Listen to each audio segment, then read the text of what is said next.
ছোটবেলা বলতাম ভোদগা, এখানে বলে চালের নাড়ু। এটা আমি নুন আর একটু জল দিয়ে মাখিয়ে নিয়েছি, এবার ভেজে নেব।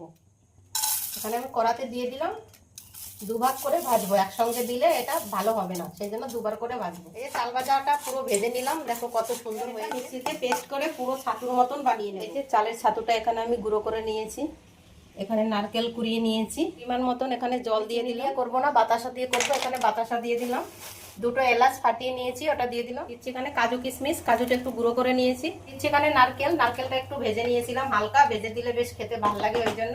এবার চালের ছাতুটা সব দিয়ে দেবো। এখানে ঘি, আস্তে আস্তে করে মিক্স করে নেবে, পুরো শুকনো শুকনো মতন হয়ে যাবে। নামিয়ে নিয়েছি, হাতটা একটু জল দিয়ে ভিজিয়ে নিতে হবে, কেননা এমনি গরম। এবার গোল গোল মতন এভাবে পাকিয়ে নিতে হবে, পুরো লাড্ডুর মতন। এই দেখো এরকম সবকটা পাকিয়ে নেব। নাড়ুগুলো সব পাকিয়ে এখানে আমি সাজিয়ে নিয়েছি, দুই রকমের শেপ দিয়েছি, একটা নিমকির মতন আর একটা গোল গোল। কত সুন্দর লাগছে এখন দেখো, চালের নাড়ু বলে মনেই হচ্ছে না।